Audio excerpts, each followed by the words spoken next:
Hey, gang. Hello, hello, hello. Thank you, Parks Casino. Detroit Pro Football, they've won 11 straight and they're now 12-1. The Birds of Philly have won 9 straight and are 11-2. Plus, the college football playoffs kick off on December 20. I think I like that system. I think I like that bracket system. It's exciting. I know some feel like they've been shunned. Whether your team scores or not, there's always another way to win on the Play Gun Lake online casino and sportsbook app in Michigan, or the Play Gun Lake or the Parks app in Pennsylvania, New Jersey, and Maryland. Bet Parks and Play Gun Lake. Those are the apps that I recommend. Those are the ones that I use.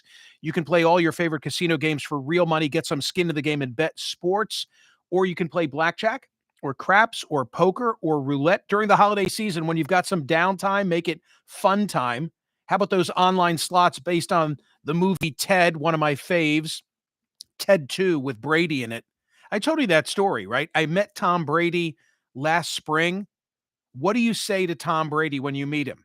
My opening words, I loved you in Ted 2.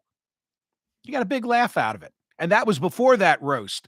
Rocky, or the slots based on the popular TV shows Breaking Bad and Peaky Blinders. Play with a live dealer right on your phone. Kind of freaky the first time you do it. You're like, hey, that's a live person. Yes, it is. Download the apps right now and enjoy all the action and excitement at your fingertips. New users, download the app and get up to $1,000 casino bonus back if you're down in the first 24 hours. That's for new users only, and it's got to be wagered.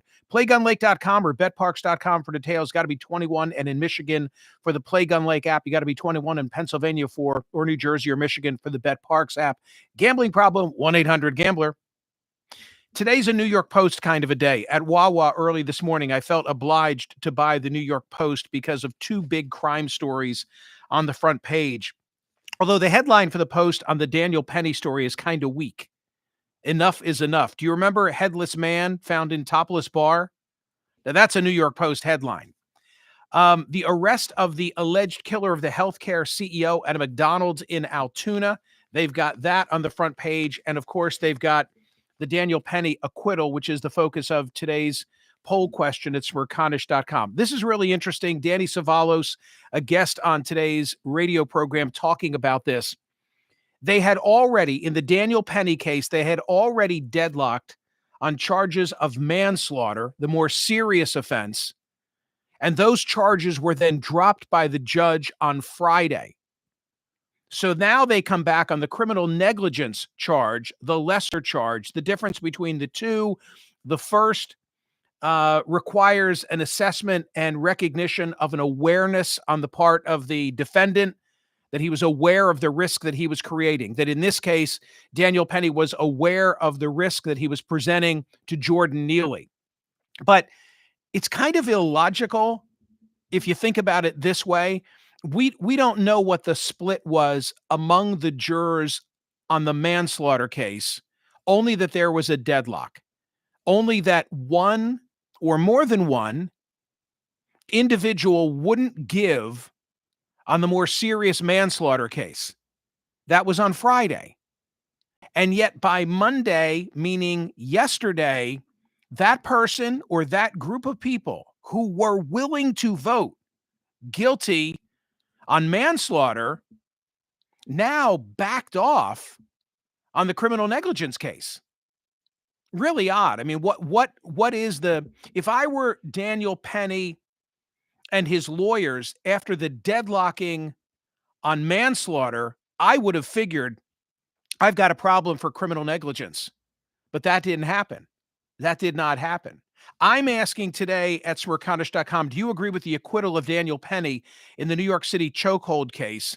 I wonder if it would have made any difference if they had charged only for the negligent homicide and not for manslaughter. And maybe it would not have made any difference. I don't know, because in New York, the justification defense is such that the prosecution has the burden. When self-defense is at issue, the burden shifts to the prosecution.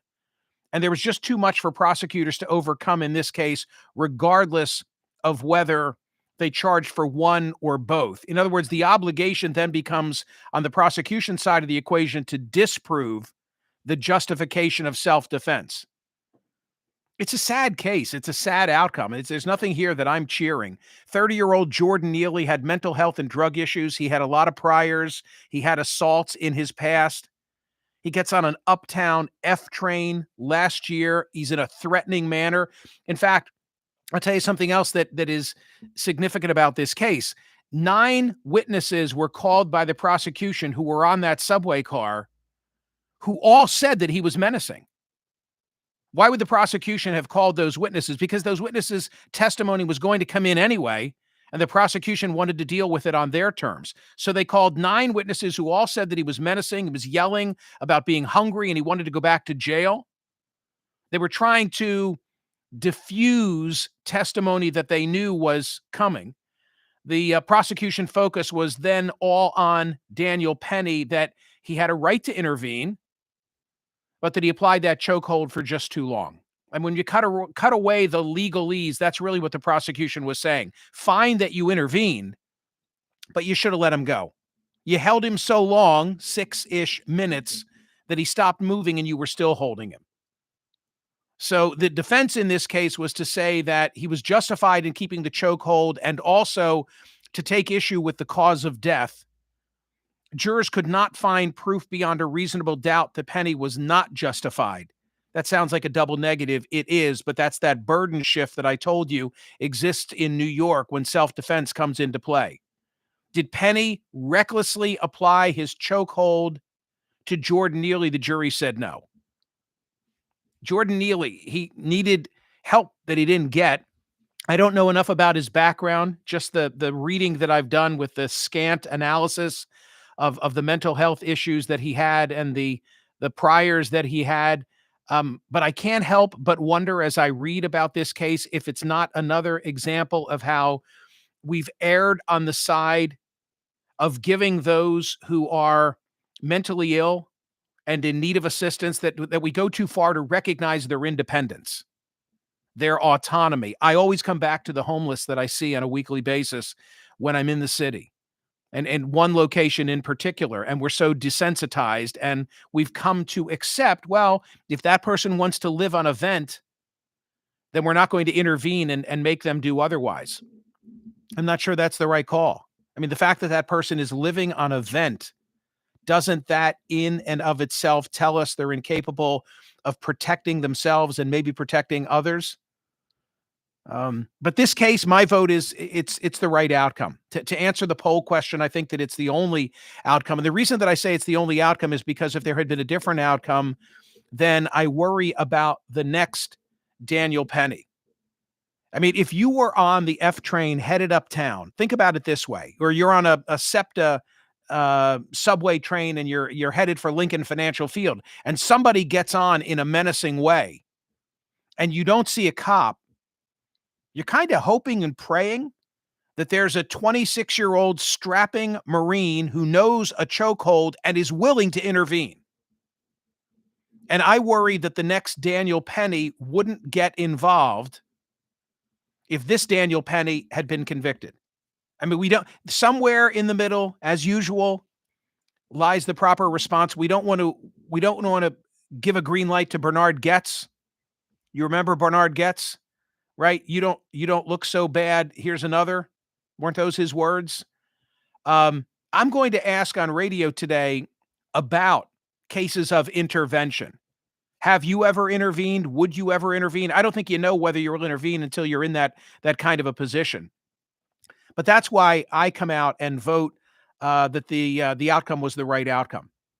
I think the outcome was the right outcome. Again, sad story, and I'm sorry that Jordan Neely is dead. But I would not have convicted. If I were on that jury, knowing what I think I know about the case, I would not have convicted Daniel Penny. Go vote at Smerconish.com on today's poll question. Tell me what you make of the acquittal in the New York City chokehold case. Will you do one more thing? Like and subscribe, as PJ would have me say. Like what you're watching and subscribe to the YouTube videos. I would appreciate it very much. I'm going to go back and read your comments later post-show. We'll be talking about this a little bit more in detail. Thanks. Have a great day.